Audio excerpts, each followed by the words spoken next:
Hey y'all, happy Sunday and welcome to this week's live Q&A session. This is the portion of the show where we allow YouTube to send out notifications that we're going live. If you're watching this live Q&A on replay, please scrub ahead until this graphic disappears and the actual show begins. If you're watching live and you have any comments or questions, please go ahead and put them in the live chat. But for now, grab a beverage, sit back, and relax while the countdown timer does its thing. Then we'll get started.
Happy Sunday, everybody. Almost said Monday, but didn't. That was for you, Russ.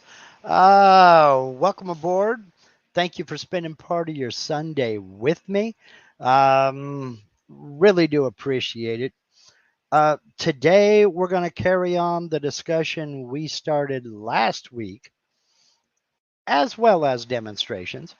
And last week, if you remember, we talked about modeling planes and we talked about zero planes. Um, in the context of importing a model, as well as in the context of out in the design space, when you're not using an imported model, you're using something from, say, the Clipart library or a model you create in Aspire. Well, we're going to carry that a little bit further, and we're going to get into a discussion about limit planes. We kind of alluded to it last week, but we're going to get much, much further into it in the context of, again, importing an STL file or importing a model or using Clipart from the Clipart library.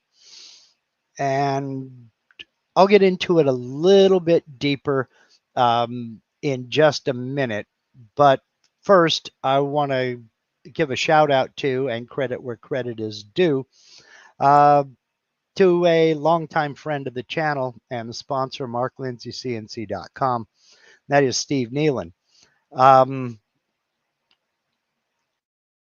just got to say it straight up. Steve is everywhere. I don't know how. I don't know when the guy sleeps or if he ever walks out of his house other than to go to the mailbox. But hey, um, uh, uh, that's what he does to give the kind of service he does. And that is the main point here. You get service. You don't get excuses. I mean, I had an issue with my website a couple weeks back. It turns out that about 2/3 of the shop on my website was down, and I was not aware of it. I became aware of it, got a hold of Steve, and it was fixed in just a few minutes. I mean, he was able to get in there and kaboom, oh, this is the problem. You got to do this, this, and this. Certain things he didn't have access to. And I was able to get it up and running and get a completely different merch line set up because the company had discontinued a lot of the items that I had up there. You don't get that from some nameless, faceless person in a call center. I mean, he was right there, kaboom. And I mean, what can you say about service like that? He is very competitively priced. And again, it's 100% personalized service. When you're dealing with Harneo Media, you're dealing with Steve. So if you're thinking about establishing a web presence, getting a website, or increasing your web presence, giving folks an alternative to the race to the bottom that price wise that some of these other sites are for, you owe it to yourself to hit the link to Harneo Media. There's a link in every video on this channel, and it's that way for a reason. You owe it to yourself to click that link for Harneo Media, hit the contact us button, and let him know what you're thinking about. Let him know what you want to do. He'll take care of you. That I can promise you. So thank you, Steve. I do appreciate everything you do for me, more than you can ever know. Getting into, let's see, getting into limit planes is kind of tricky, but kind of not tricky. The first thing that you're going to discover is there is no icon for a limit plane. There's very little mention of limit planes at all within the software. It's kind of uh, it's one of those things that terminology changes even when your actions on the software don't. Kimberly went. Thank you very, very much. One scallop on you. You remembered that. Okay. All right. Thank you very, very much. I greatly appreciate it. More than you'll ever know. You guys are the best. I have the best viewers on YouTube. I stand by that. So let me just get into Aspire and we'll get going on it. Now, even though I'm using Aspire to demonstrate all this, this works identically, works exactly the same way in VCarve Desktop and VCarve Pro. Okay. And what I'm going to do is at first, I'm going to break this into two halves. The first is going to be the context of a limit plane when importing a model. And then we'll get into using a limit plane when you're doing a 3D model. Now, limit planes, I won't say they're only used for two-sided jobs, but that is when they're mainly used for two-sided jobs. If you've ever cut out a model, a two-sided model, and you get that seam in the middle where you have machined the top, and now you flip it over and you go to machine the bottom, and you have that that little seam that looks like flash on a plastic molding. If you've ever taken a look at something that is molded plastic, you can see where the two halves of the mold went together. There's that little ridge in there. That's called flash. Carving a two-sided model, you get that a lot. Using a limit plane is the way to eliminate that. So we'll get into it right now. What I've got over here in Aspire is I have a two-sided job set up, and I'm going to import an STL file. I've got two-sided. I've got the width and height of my material. I've got my thickness. I've got my Z0 position to the material surface, but I'm zeroing off of the same side of that material. So what that means is when I do the top side, I'll be zeroing off the material surface. And when I do side 2, I will be setting Z0 to the machine bed. That's so I get an accurate carve. So XY datum down at the bottom left, my flip direction is going to be side to side, left to right. And I have my modeling resolution set to very high because we do have a 3D model here. So that's already preset. I can go ahead and cancel that. Now I'm going to import a 3D model. I've created an STL file. So we'll go look for it, and now I've got to find it. Let's see here. Let's go into, there we go, and 3D files. And I'm looking for this. It's called a maiden, and it's a piece of a spinning wheel that I'm going to be carving. And it just looks like a pretty turned spindle, which it is, to be honest. Now, I already know that the size is correct. The initial orientation is correct. We're looking at it from the top. All I want to do is I want to center the model to put it in the middle of my material here.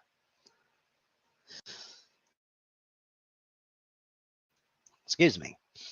Okay, I don't need to scale anything. The size is correct. My view is correct. So I'm going to go ahead and go to position and import. Now is where we're going to get into limit planes. Okay. If we look out here, right click, Mark. If we look out here, we have this gray square. I'm going to turn that off. Well, I made a mistake. I thought I was turning it off. That is the modeling plane. And as you can see, it runs right down the center of this piece of material. Well, I want to import this model centered in the material.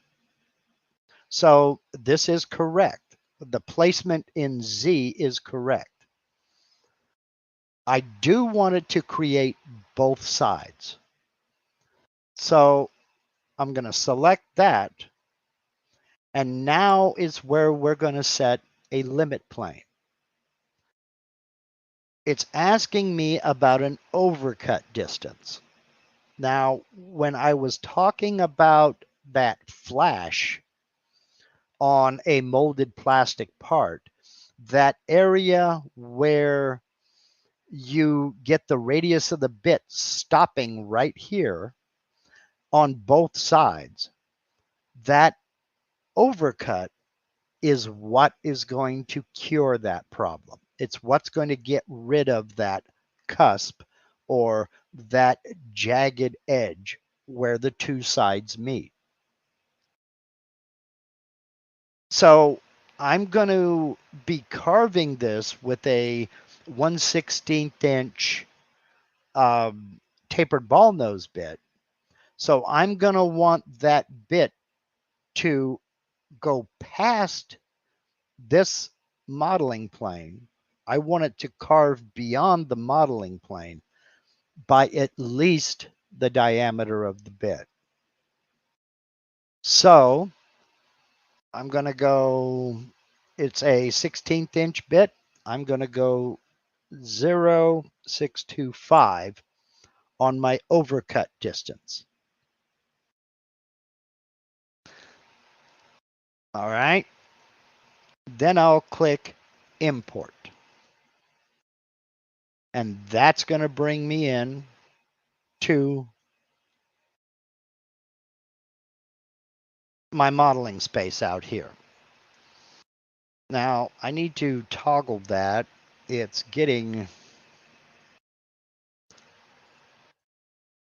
in the way, and like a dummy, there it is. Shut it off. Thank you.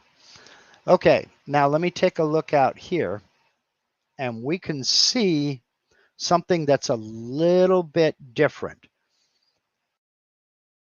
If we look out here at this edge, you can kind of see a transparent shadow. That transparent shadow is the modeling plane. That is that gray plane that was running through the center of our model. Wendell is asking radius of the bit minimum. Radius of the bit at the minimum, yes. And that is mainly so that you get past that rounded radius on that bit. You can go a little further if you'd like. The main purpose of it is to clean up that edge. So Ellen is asking always high definition for anything 3D, correct? Okay, you're talking about in the modeling resolution in the job setup. I hesitate to say always, simply because it depends on the model that you're cutting. If you're cutting a 3-dimensional star and that star's diameter is 24 inches, let's say, you don't really need super high resolution for that. So especially if it's going to be mounted up on the end of a barn or the end of your house, you don't need really, really hot, high resolution for that. You can probably get away with standard and use a really large bit. Not Stanley. I'm sorry, but you're in the wrong place for that kind of a discussion. So, let's see here.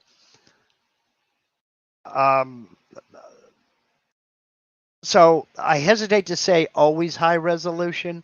Sometimes you can get away with lower resolution. Now, if it is a smaller item like the like the lid of a jewelry box or something of that nature that's going to be held and seen close up, then yes, you do want higher resolution. But the project will basically dictate what size, what resolution you should use. So back here, taking a look at the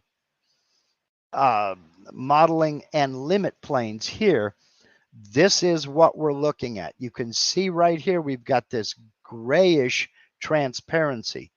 That is the actual modeling plane. This more solid appearance down below it, that's the limit plane. So when cutting on this side of this project, it's going to cut down to that limit plane. Now, again, we don't have any icons out here. We have nothing to suggest a limit plane.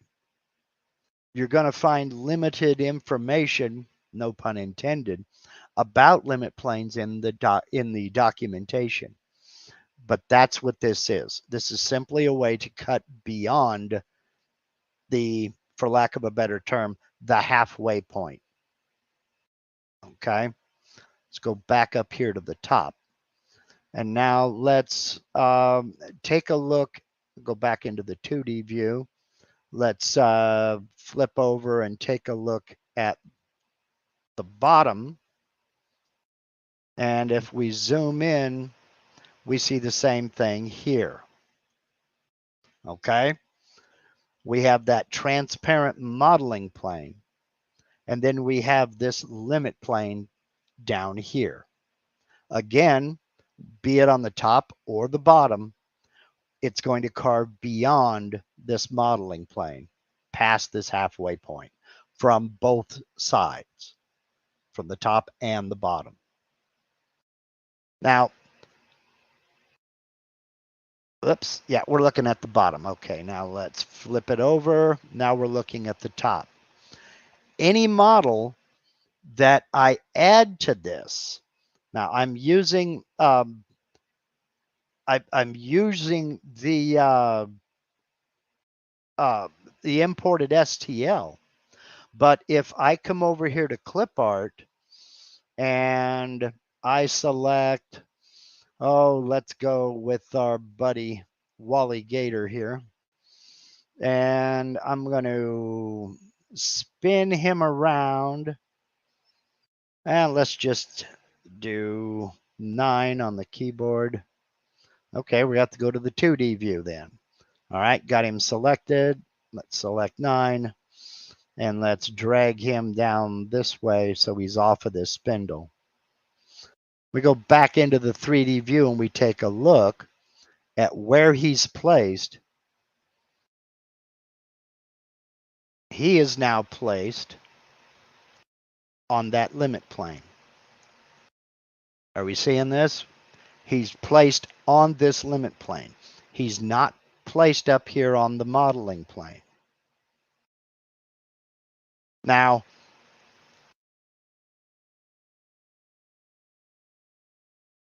this involves the base height. I'm going to go ahead and go into the pop-out properties here. And we don't have base height listed. Let me jump over here to the component tab, and I'll jump into properties here. There it is. We have a total shape height, but we have a base height of 0. But if you look, the actual relief of the model is all above this modeling plane.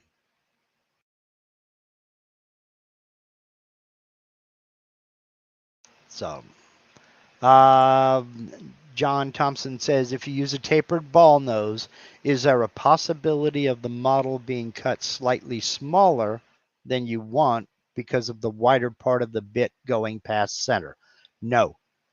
The software will take that into consideration. But you will have to worry, you will have to kind of keep that in mind depending upon how thick the model is. Okay? You will need to take that into consideration depending upon how thick the model is. But you would need to do that anyhow because you don't want a portion of the bit that doesn't have any cutting flutes on it to rub the sides. But the software will take that into consideration and will adjust outwards so that that shank further up, that tapered part, doesn't cut into the edge of the model. The software will compensate for it. So basically what I'm saying here is with a modeling plane and a limit plane, the models are going to be dropped onto that limit plane. So let me get back into the design here, go back into the 2D view, and you can take 5. Wally, you're no longer necessary. Thank you for being a demonstration subject. Now let's go over here and let's take a look. Let's do a toolpath real quick. And I'm doing this all wrong just to kind of speed up the demonstration. What I would do is I would add circles out here, 3 asymmetric circles for alignment dowels. So when I flip my piece over to cut the other side, I am definitely going to have this taken care of. It's going to be aligned right, and it's going to cut where it's supposed to cut, and both sides are going to line up. Butch Miller says, with two-sided machining on a part such as this, do you need to be careful with the second side cut? You cut through. Do you want tabs? Yes, you do want tabs. And the only reason that I'm not going to put tabs on this right this second is because I want to show you how it cleans up that side. And in order to do that, I have to be able to delete this extra material out here. And I can't do that with tabs. But I will go back and add tabs to show you a couple of other things. Okay. So I'm not there yet, but I'm getting there. I just want to be able to show what it's going to look like after I delete the extra material out here. So I would do the alignment holes. I would also do a roughing toolpath. I'm not going to do a roughing just for this demonstration. Okay. First thing that happens when I go to click into the finishing toolpath is we're going to go into material setup. That happens all the time. The thickness of my material is plenty, 1 inch and 3/4 thick. My XY datum is fine. Z0 for the top is the material surface. My main concern is the model placement. I want it in the middle of my material. So it's going to carve through some of the top surface. When it carves the top side, then it's going to cut through the bottom surface when it cuts through the bottom side. The easy way to get this place correct is come right here to this middle hash mark that you're going to have a problem seeing because it's so small, and double click that hash mark. And it drops that slider down to the middle, and we now have a even, because it's restricted to 4 decimals to the right of the 4 positions right to the decimal. We've got 1408 gap above the model and 1409 gap below the model. That's fine. That's just fine. Let's see, my rapid Z gaps above are fine. My gap above material, my home position is fine.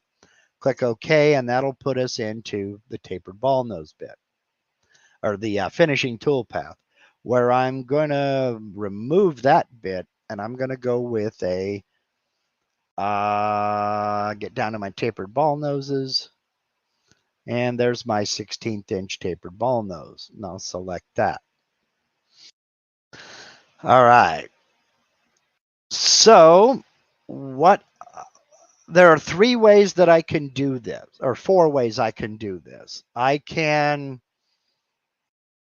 machine the model boundary, the material boundary to a selected vector or to a selected level. Well, I don't have a vector out here. I didn't trace one. Just for this demonstration, I'm going to go ahead and go material boundary to get rid of it all. I would not do this. I just want to show what this looks like without the rest of the material there. So I can go ahead and do, I'm going to do raster with a 90-degree because that's the grain direction. And that is good enough. I'll calculate it and then we'll preview it. And it's going to take it a minute to calculate. So while we're doing that, let me see what we go in here.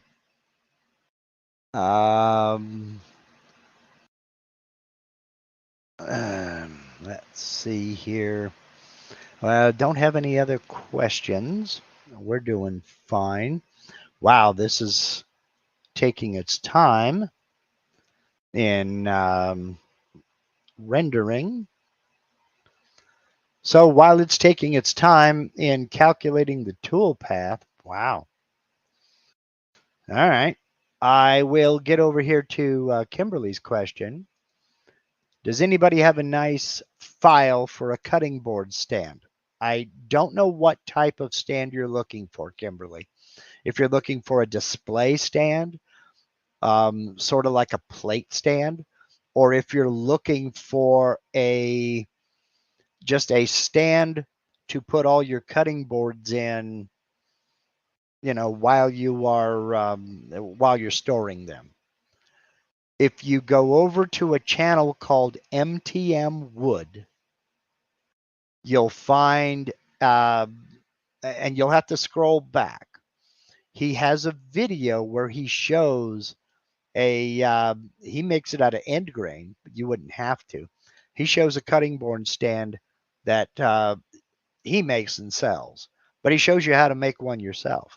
This is going to probably take a long time to demonstrate. So let me go ahead and preview that while we're talking here. The channel is called MTM Wood. Now he uses 2 end grain end panels and then stainless steel rods in between them. You wouldn't have to use stainless steel rods if you didn't want to, or feel free, be my guest. It's a very clever yet simple way of storing your cutting boards. And I have threatened to make one myself. The problem is we just don't have enough countertop space. Okay, you're looking for a display stand. He likes the one. You like the ones made by Chris Devo. I would have to look at those and see what they look like. But 2 things to look at for inspiration on this. I would look at plate stands, decorative plate stands, display stands. I would also look at, believe it or not, guitar stands. A lot of guitar stands are 2 ends. They're kind of angled like so. Let me get over here in front of the middle of the camera. They're kind of angled like so. And they have, looking at them from the side, they have that kind of kick out at the bottom to hold the body of the guitar. That could be made in many, many different ways, a scaled down version, obviously. I'm not talking about the cheap steel ones that hold the neck and what have you. Steve, right on it. Right on it. There's MTM Wood's cutting board rack video. I'll put a link in the description as soon as we're done live here. But I highly suggest, if you're into cutting boards, number one, check out MTM Wood's YouTube channel, because that is a wealth of information, I'm here to tell you. And I just made a note to myself to go ahead and link his channel down in the description. That is a wealth of information, and he does some killer stuff. Some of it was CNC inlays, some of them not. Let's see now. We'll get back into the top, and we can see that just by looking at this tab here, and we can see that it has carved past the halfway point just by the curve has kind of disappeared, and we've got this flat area. Not to be concerned. That's going to be taken care of when we do the backside. So let's flip it around here, go back to a top view. We'll close this preview. I'm going to flip over to the bottom side, and I'm going to do exactly the same thing. 3D finishing toolpath, same bit, material boundary. Yeah, I'll use that, and I'll use that, and I'll use that. No changes to be made, and let's calculate. That went a lot faster this time. And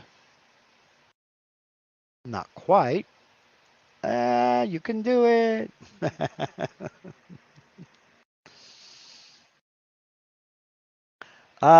Jack, I feel your pain. Searching the dust collector bag for a battery cover? Never done that. Tries to look innocent. No, but I have sucked up the little bit holders, the little plastic tubes that bits come in. I'm here to tell you that Harbor Freight dust collector moves some material. It has shaken and kind of moved my wrenches, the collet wrenches. It'll move some stuff, believe me. Okay, we're just about there, not quite. And I'm going to throw in a couple of tips as soon as we get this thing previewed. I'm going to throw in a couple of tips as far as using tabs are concerned. And I think you'll like it. All right, there we go. All right, well, let's go ahead and we will preview this. So get a move on here and let it do its thing. Sargon says they look easy to draw if you're talking about wood camo chaotic stance.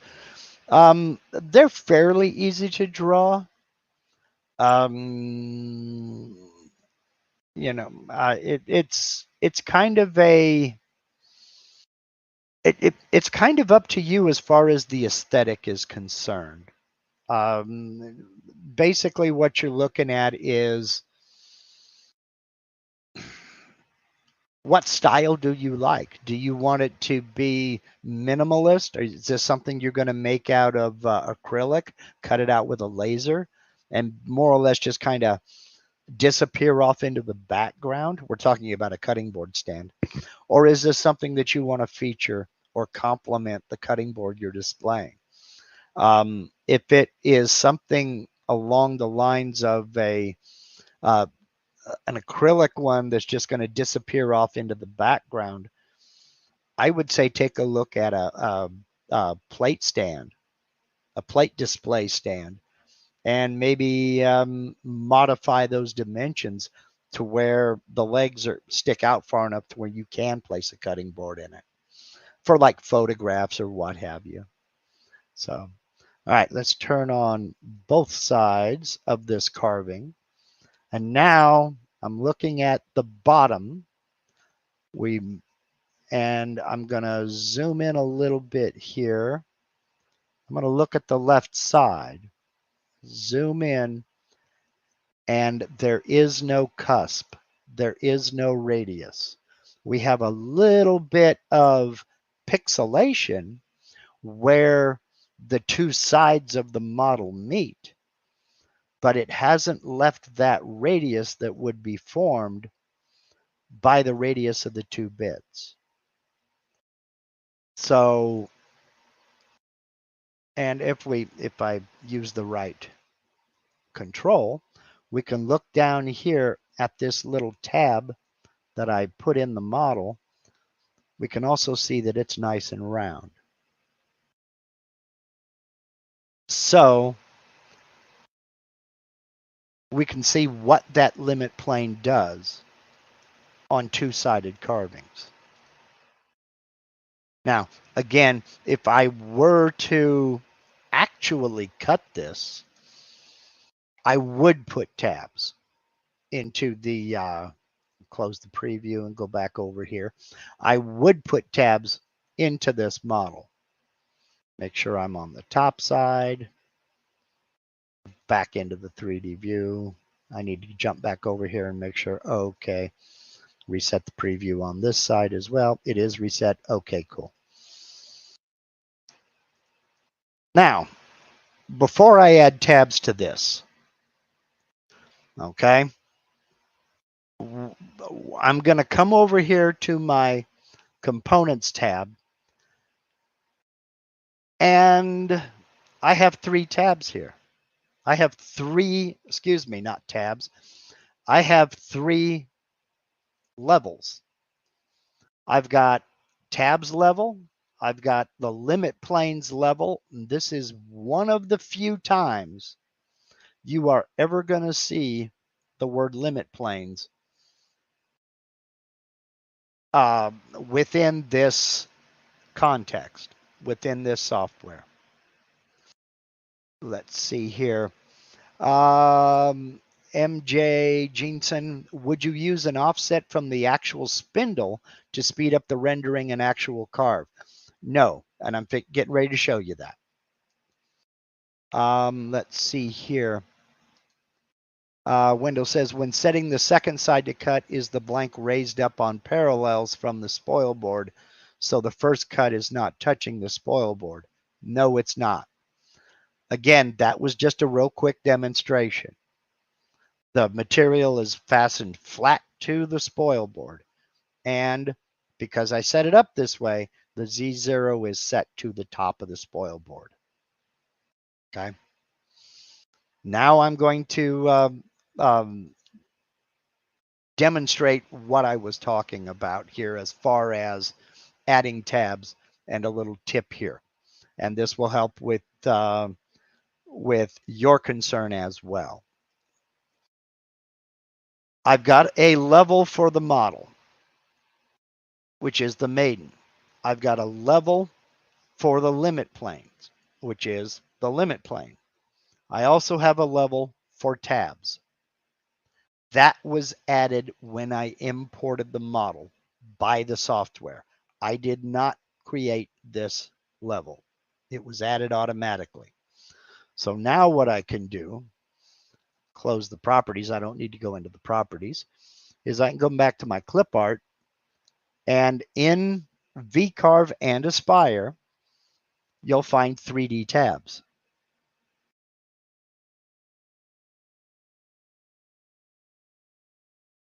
You're getting ahead of me, Wendell.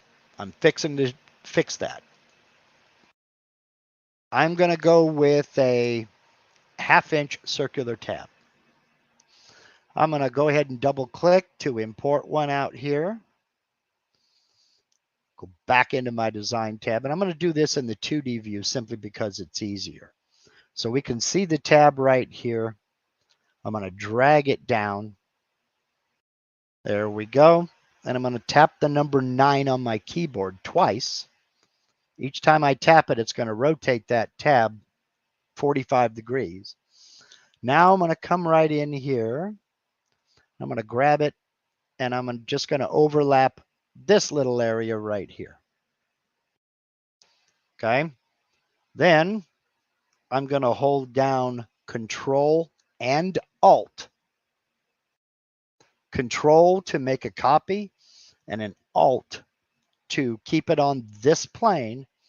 I'm going to click and drag a copy straight up and do the same thing right here. So I now have that tab here, this tab here. Let me slide up here and make sure. There we go. Okay. Now if I go into my component, I have two tabs in my tab level. I know it's in my tab level because that is my active level out here. All right. Now, we're finished adding tabs. Come over here to the design tab. I just do that because I need to get out of certain windows. Come back over here. I'm going to make a change to this toolpath.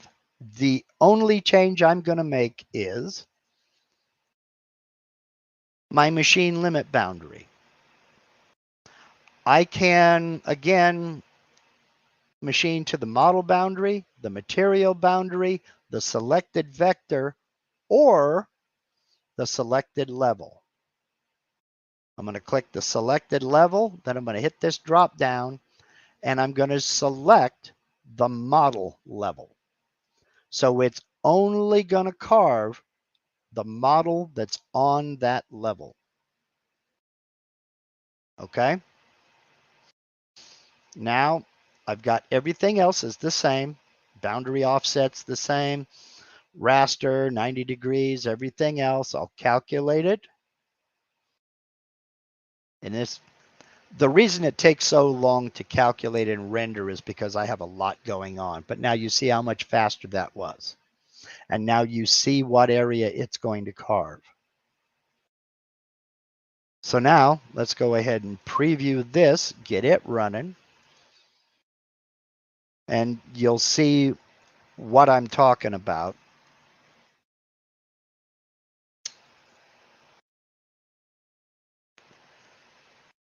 And we're up here.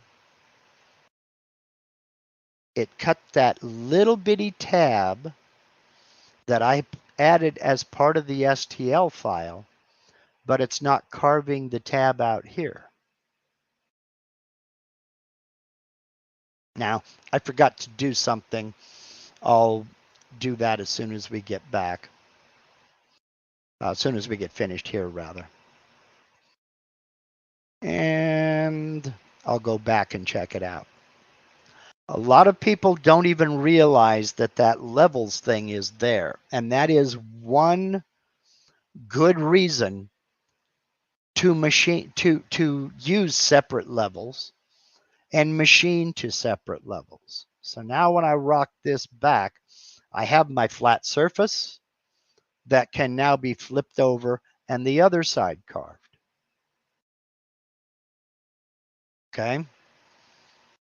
So let me go back to the top. As I said, Sargon, I didn't put it in there for this demonstration, but I would put those alignment pins in if I was actually going to cut it. What does the clock say for those toolpath estimates? You know, I don't know. Let's take a gander. Let's close this. I need to flip over to the other side anyway. And toolpath summary, 1 hour and 10 minutes for this side. Okay, on the top. Now, I get to cheat because I have a rotary. But let's come. I don't need to go back over there. I need to flip over to the bottom. And I do need to go back over here because something I forgot to do. Let's go back over to the top. Something I forgot to do was select my tabs,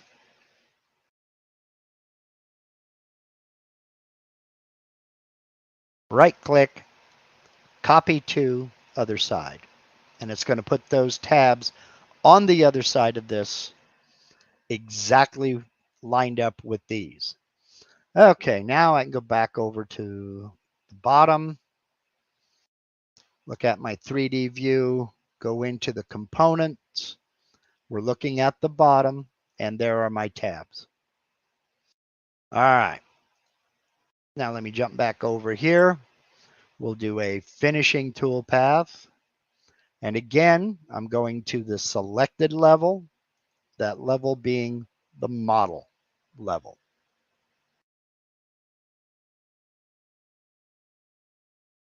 Let's calculate.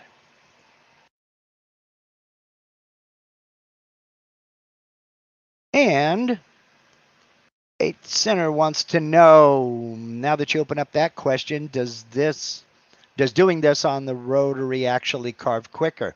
That I'm not certain. I don't know. I don't know. It may take longer. It may take the same amount of time. I'll have to find out when I go to actually cut this. All right, let's see. We'll preview. Well, I made that mistake.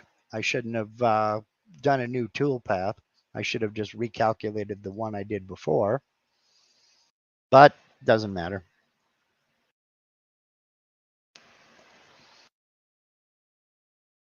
Kimberly says, could you do the tabs only on the back since the top carve won't fly off? In theory, yes. Conceivably, I could. Conceivably, I could. The main reason that I don't is because with that limit plane, I'm not 100% certain that carving this side isn't going to cut into the other side. I don't want it to cut into this tab. So by doing a tab on both sides, and it just takes a second, you're basically selecting two items, doing a right click and a left click. So wouldn't it be faster to turn it? Probably. But to turn it, you'd have to have a lathe. I don't have one. You'd have to know how to use a lathe. I don't know how to use a lathe. And you'd have to have room to put a lathe. I don't have that either. So yes, it could conceivably be done on a lathe. Yes, it could.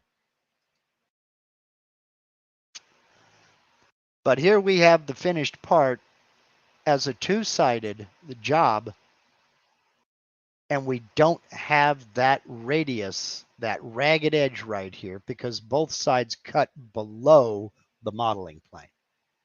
Okay, that's the main point. So that's using a limit plane for a 3D carve on a two-sided job using an imported model.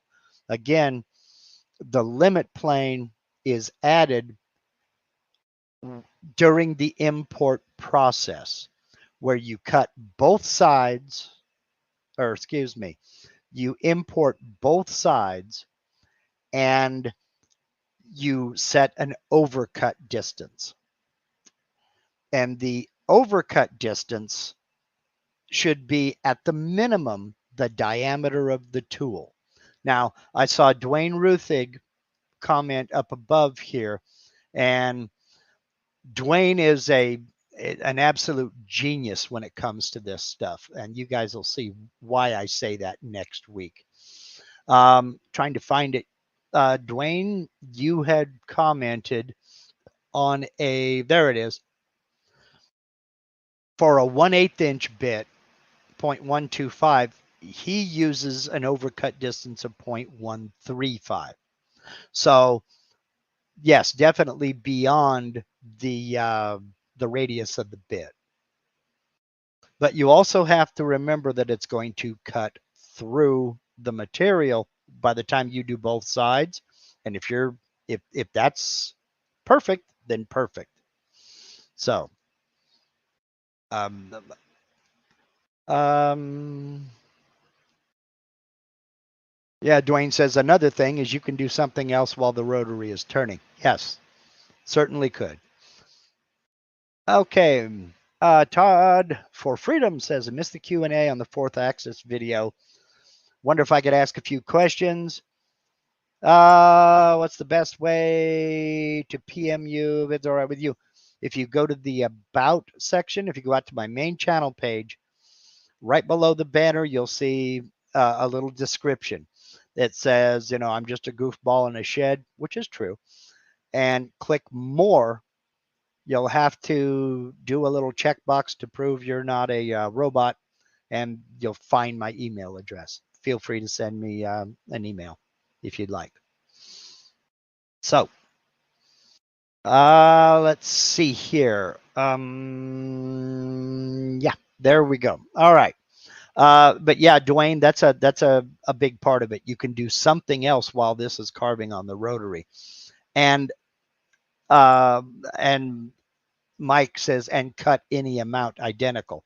Absolutely. As soon as this is done, you can take this off the table, put down another piece, and cut another one. And it's going to match within the accuracy limits of your CNC machine.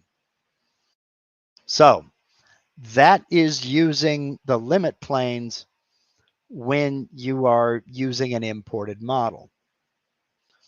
What if you're using the Clipart? You're not importing anything. You're not going into that import window. Well, let me get out of here. No, I don't want to save it. I've already got about 15 versions of that model saved. I'm going to create a new file. We're going to do another double-sided job.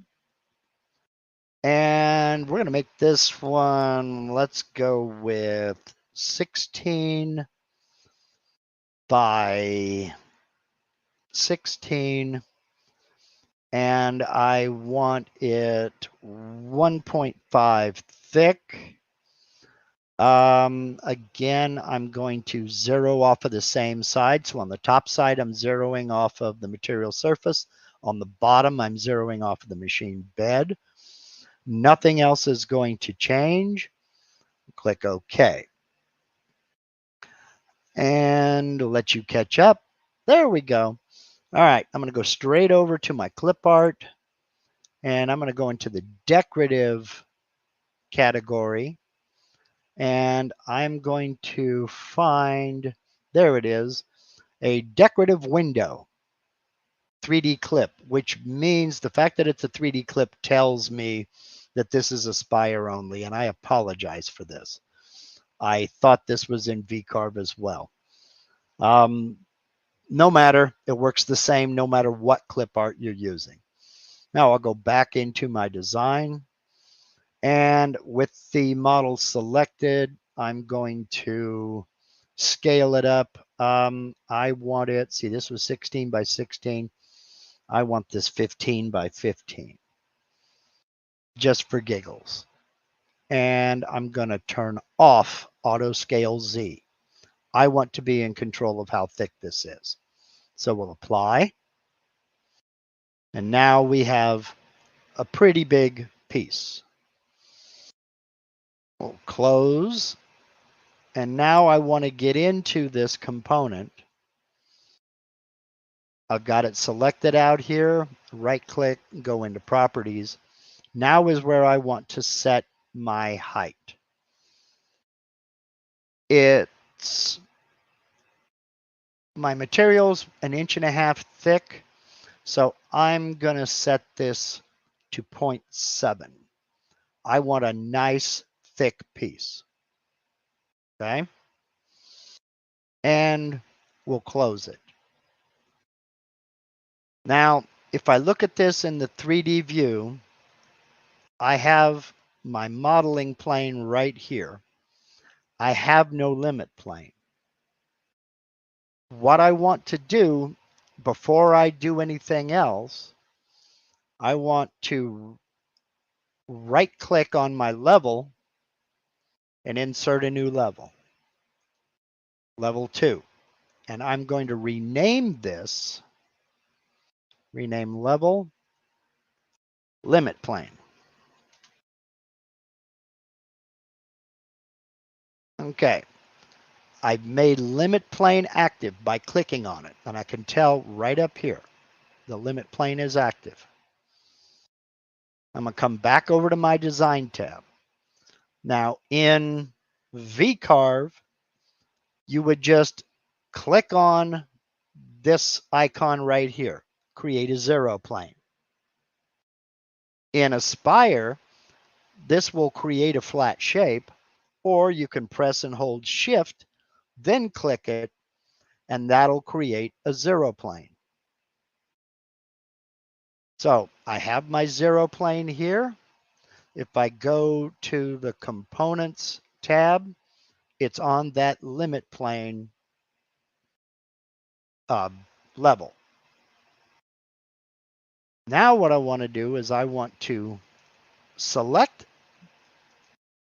double select that limit plane or that zero plane to turn it red and bring up the properties here. If I click right here on this one, this is the base height of this zero plane.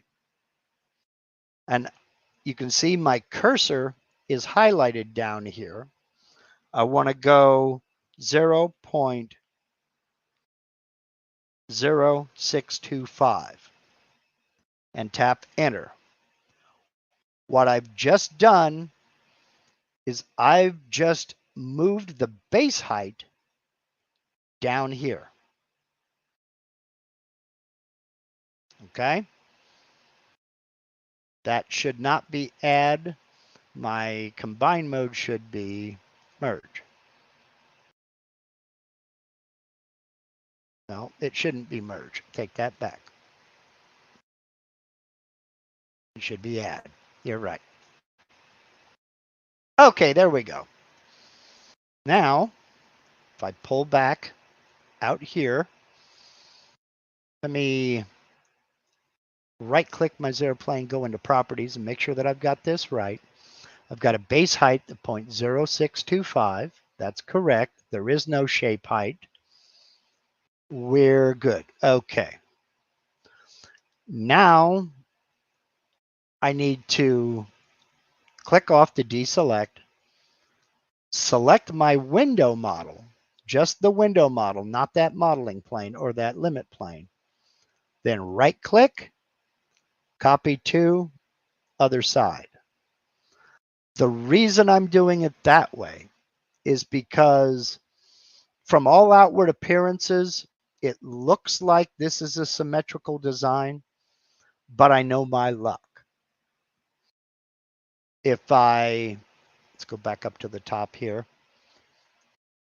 If I look at this, it should be symmetrical, but knowing my luck, it's not. And maybe this gap will be a little bit different here.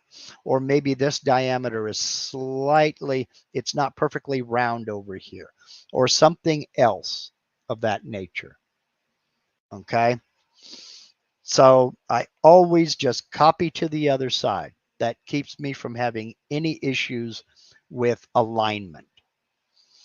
So now I'm going to come out of my components. And where am I? Am I on the top side or the bottom side? I'm on the top side. Okay. Now I can scoot over here. And again, we'll do just a 3D finishing toolpath. And again, we're going to go into material setup for the top material surface.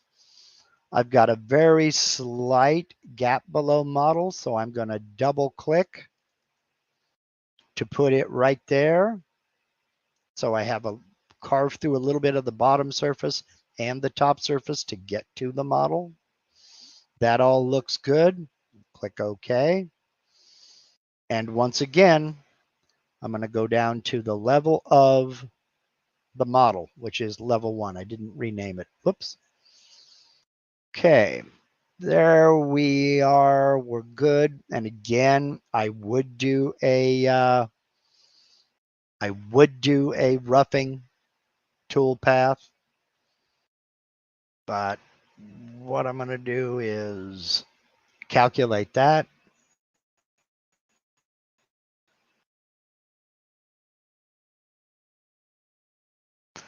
And you can do it. There's just a lot going on. It takes this poor computer a while. There are so many things happening in the background. Okay, here we go. And now we can preview this model here. Preview this carve. And let's see here. No new questions. Kurt says, now this model made the limiting plane light bulb turn on. Yes. Yes, I'm glad to hear that. I really am. I'm glad to hear that. Let's see here. And I'm not seeing any questions that I missed, but if you have any questions at all, please, by all means, do put them over here in the chat. And we'll flip this over and get the bottom side of this here pretty quick. It's basically going to be a carbon copy of this. Now, I made the shape height on these 0.7 tall. 0.7 and 0.7 should be 1.4. We'll see how this turns out. But the carves down in here should go beyond 0.7. Way beyond. And there is the first preview. So let's dive down in here and see what we have. We have 0.7189. Let's look over here and we have 0.7188. So we are just beyond the center. Come on, there we go.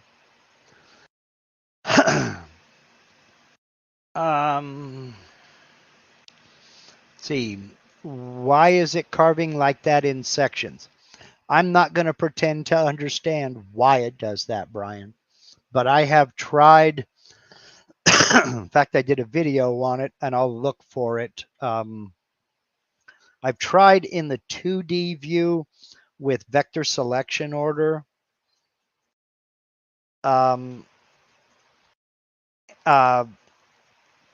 Looking to try to speed up toolpaths as they run, a 2D toolpath.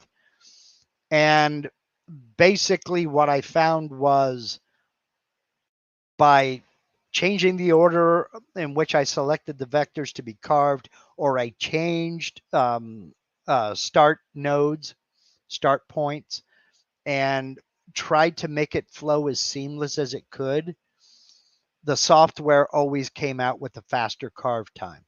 Even if you think it's jumping around unnecessarily, what it's doing is, for instance, it came over here and it carved to a point and then it started carving these here. It's a case of the bit is down this low in the material. By not coming up over here to carve this high point, it can stay down and get this done a lot faster, then come up and do this. So, you know, there is no rhyme or reason. It bugs us more than it does anything else, you know? So, you know, I couldn't tell you why it does that. That's the long answer to the short question. All right, let's close this preview and we'll flip over to the other side and we'll do the same thing. Again, cutting to level 1 and we'll calculate.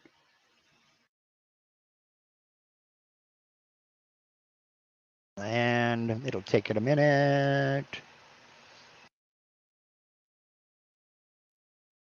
And we will go ahead and preview that toolpath.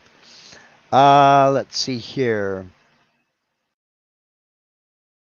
John says, Mark, Someone asked about having the model rendering all at once, not showing the rendering as it would cut. Did you find it? No, I haven't. I'm trying to remember where I saw that and what keyboard shortcuts it was to make it do that. But then again, I don't think that was in the preview. I think it was just in the calculating toolpath stage. So, Butch Miller says sometimes the software is just smarter. Well, that could be the case. I don't know if it's a matter of it being smarter as it is. Every time that bit leaves the material, I'm sitting here using my hands like you can see me. Every time that bit retracts and leaves the material, it's wasted time. You're not making any progress when you're cutting air. So the longer you can keep that bit down inside the material, the better it is. So I don't know. All right, we're about finished here. And with, that should have been both sides previewed. No, I wouldn't turn that off. Yep, there it is. Okay, let me get in here and take a look. Oh, it didn't cut all the way through. I am amazed. Let's see. I've got a 1.5 here. 0.5. And it didn't cut all the way through. All right, I'm going to have to go further than that, evidently. I'm going to need to reset my limit plane. Let's see, what is this? We're down 0.7813. That should be all the way through. Let's flip it over. And all I'm doing is I'm double clicking on the meatball up here, I call it. And let's see, we're at 7188. No, that's not all the way through. I need to make that thicker, looks like, that limit plane. Okay. Well, let's flip back over, reset the preview, and flip it back over, reset this preview. All right. Shoot over here.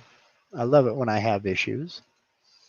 All right, so let's go over to, whoops, back to the top, back to the components.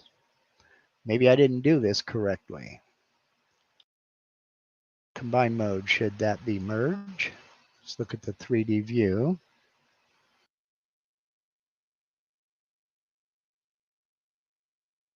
Where is my, how come I'm not seeing you in the 3D? Oh, did I? Yeah, close there. All right, now I can see it. Okay, so there's my 0 plane. Click off. Oh, Mark, you dim bulb. All right, double click the meatball to go back to the top. You've heard punctuation is important. It is. It has nothing to do with the combine mode. I can flip that back to add. It's got everything to do with what you enter when you make a selection. I've got the 0 plane, see, and it's got, man, no, we should be good. Go here. Okay, that's fine. Now I go to the 0 plane. Why are you selecting that? Anyway, punctuation is important. It should be negative 0.625 because I want that plane. There we go. Close. Was wondering why I wasn't getting that. There it is. Now I have my modeling plane here and my limit plane down here. negative mark. I want it below, not above the modeling plane. Whew. Okay. So now let's go recalculate all the tool paths.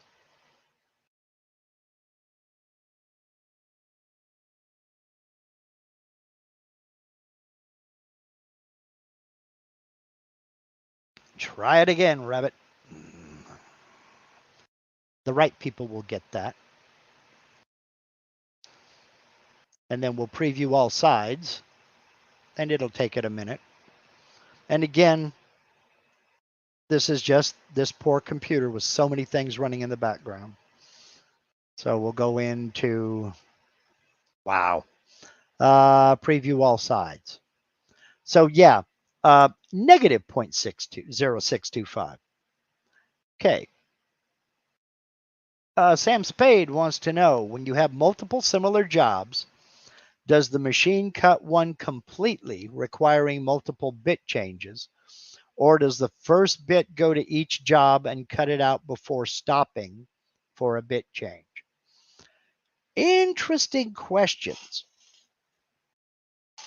If you have all of the tool paths that use, for example, if you have 3 projects set up on one piece of material, and you are doing a 3D roughing with a 1/4-inch end mill. If you group all of those together and save all of those 1/4-inch end mill tool paths as one G-code file, it'll cut all of them at once. It'll go from one project to the next to the next. Then you have V-carving, for example, and they all use the same 60-degree V-bit. If you select all of those 60-degree V-bit tool paths and save those to one G-code file, you'll have one bit change. The 1/4-inch end mill, then the VCarve tool path. If you don't save them all as that same piece of G-code and you separate them all off, you don't separate them off, you or don't group them together, rather, you're going to have individual G-code files, and you'll be doing a lot of bit changes. And I can demonstrate that tomorrow, Sam, during the members only live Q&A. I'm not set up to do it right now, but I can show you that tomorrow on the members only live stream if you can make it. And here's hoping you can. If you don't know what I'm talking about, Sam is a channel member, and you can tell that by the star next to his name there in the chat. And if you'd like information on becoming a channel member, click the little join button down there, and panel will pop up and a video will play, tell you all about channel membership. But do that after we're finished here, if you don't mind. All right, we're almost done. I think this is the second side. Yeah, we're doing the bottom now. And we'll see how she goes here. I can't believe I did that. Negative for a limit plane, not positive. I wondered why it didn't look right. There's a lot to remember sometimes, and this getting old thing is not for babies. All right, that should be it, and it is. And now we can see that it has cut through. So I can double click there, get rid of that waste. I can double click here, here, here, and just go around the entire model, double clicking to get rid of waste. And what we have is a two-sided project with a nice clean edge where they meet. Now again, there's some pixelization where the two pieces meet, but there is not that big seam there. So, and we can look out here on the edge and see the same thing. There may be a little bit of pixelization where the two bitmaps meet, but there's no roughness there. So I can sit here and click on these all day long and get rid of them. It's a cool looking model. Personally, I wouldn't cut this way. What I would do is I would cut two separate models and then sandwich a piece of glass or something in between them. Cut out a recess where a piece of glass would fit in there. Because I think if you did this right, you could get by with just a 12-inch by 12-inch piece of glass. Get over here and get rid of you. And get rid of you. Thank you. Then come back up to the top. And we have that nice decorative window. Double click it to go to the bottom. And it's pretty much identical. So limit planes are your friend, especially if you remember to make them negative instead of positive. But basically what it's there for, in a nutshell, is when you are doing a carving, when you're doing a 3D carving, especially a two-sided 3D carving, it's there to make that bit go past the center of the material. It can also be used for a single-sided job. If you, for instance, have a frame that has a decorative outline out here, a profile or what have you, you can use a limit plane to bring it down past the thickness of your material so that it will carve down through the material and into, of course, either your spoil board or a sacrificial piece of MDF under the piece of material. Top. Thank you. So what I'm getting at is, let's go over here. I'm going to leave. No, I can't leave the replay up, or the preview up, rather. I'll come over here, go into sheets, and I'll add a new sheet. That's fine. Go into the 2D view, go into that sheet.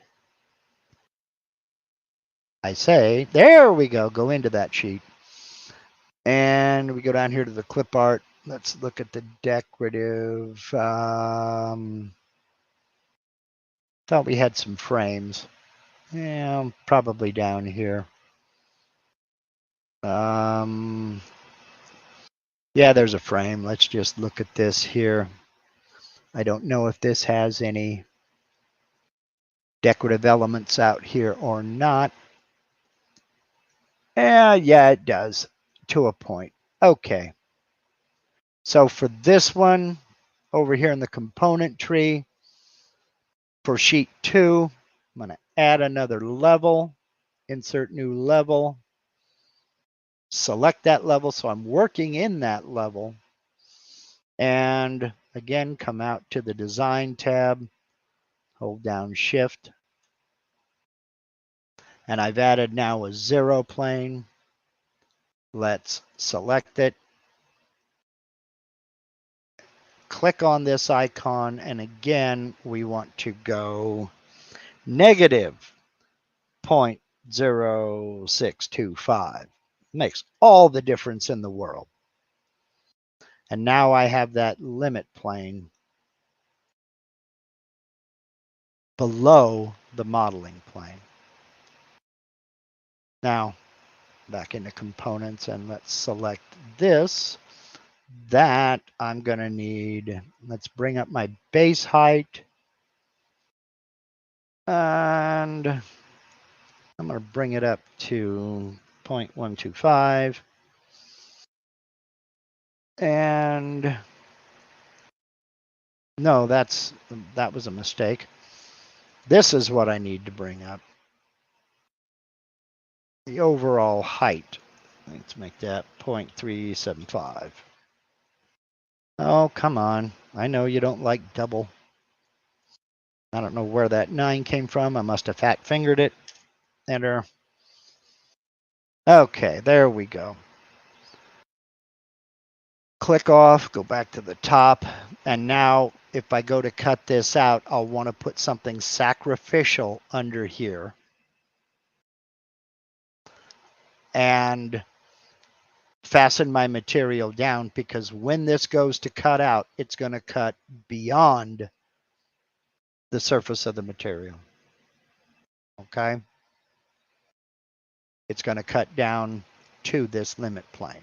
And that way I don't get this radius out here that I have to come back and sand. So, John wants to know, why didn't it pocket out the waste material so you wouldn't need tabs where you clicked on the waste material? Because I didn't tell it to. I could tell it to. But what I did, John, go back up here and go back over to my Sheets tab. And come on. There we go. We're back over here. I haven't saved this. Is a lot of the problem. All this is being done in memory.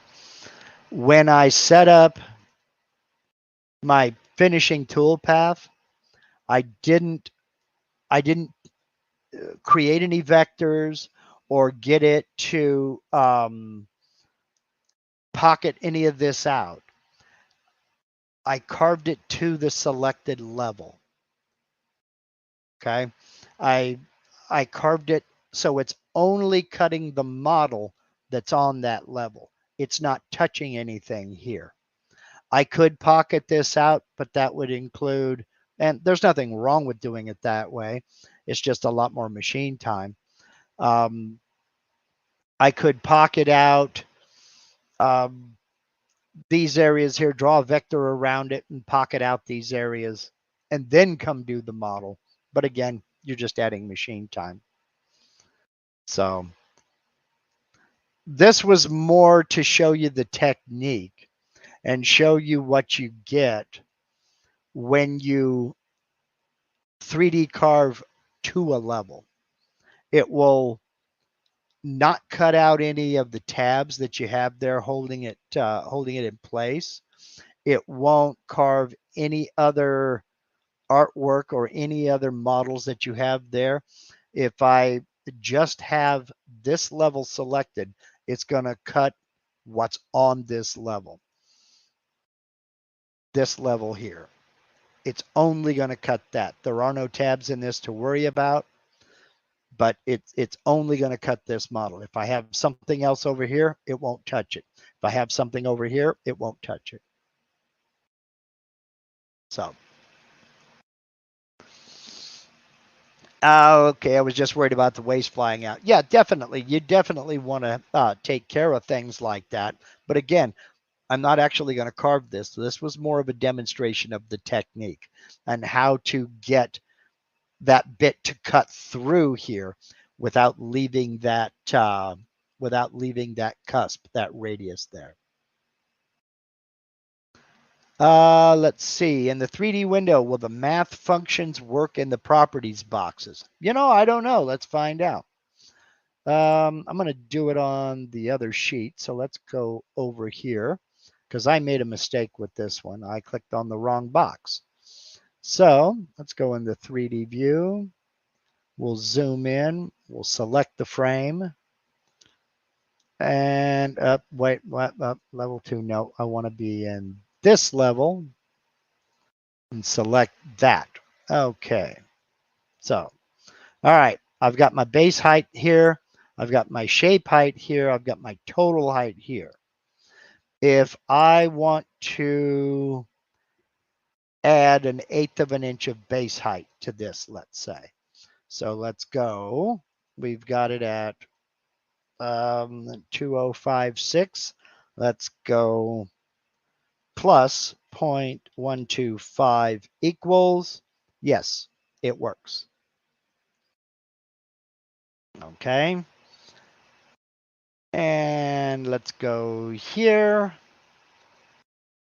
And let's go minus 0.125 equals, hit enter, and it updated the model. All right. So the answer is yes, it does work. All right.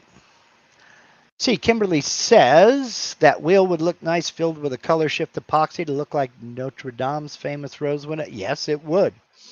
In fact, I was thinking something similar, Kimberly. You could, 2D view, that's what I need. There we go. A person could actually even, like I said, I wouldn't cut it out double-sided like this. I would cut out 2 single-sided pieces and maybe flip it over. Yeah, it would be double-sided, but I wouldn't cut the 3D model on both sides. I would cut a rabbit or rebate for those of you overseas, just a little bit bigger than this, so that you could drop different colors of glass in there. Steve said it would be cool as a mirror. It would look cool with mirror there. But I would do different colors of glass in here without getting into stained glass. Now, Michael Mazalik is not with us today, but that would look very cool. You could use epoxy. In fact, there's a gentleman by the name of Stephen Forsai. He's over in France. I'm writing myself a note. I'm going to link it in the description as soon as we're done here. He did a video. The man is an inlay genius. He did a video in which he did an epoxy inlay, then machined both sides of that inlay and cut it out. And the different colors of epoxy, it was a faux stained glass. And it was brilliant. Something like that could be done with this, and it would be absolutely fantastic. So I will link his video on faux stained glass using epoxy down in the description of this video as soon as I'm done. I'll also add my video on vector selection order and the different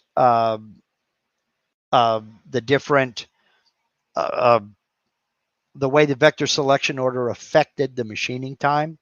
And I'll also link MTM Wood, his channel, and his video on the stand.